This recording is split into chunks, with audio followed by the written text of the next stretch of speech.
Panginoon, sa iyong biyaya kami nananalig, gabayan mo ang aming pamilya sa bawat hakbang ng buhay.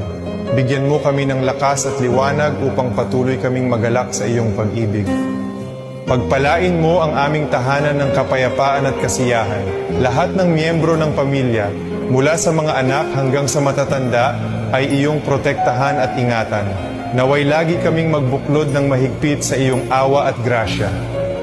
Bigyan mo kami ng pananampalatayang walang hanggan, pag-asa na nagpapagaling, at pag-ibig na nag-uugnay sa amin. Tulungan mo kaming maging matatag sa gitna ng mga pagsubok at unos, at sa iyong pangako kami laging kumapit. Naway maging mabuti at totoo ang aming mga salita. Sa lahat ng aming iniisip, sinasabi at ginagawa, turuan mo kami ng pasensya at pag-aalaga. Sa iyong karunungan, alam naming naririnig mo kami. Salamat Panginoon para sa aming mahal na pamilya. Salamat sa iyong presensya na laging kasama namin.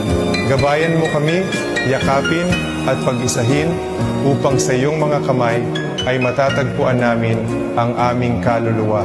Amen.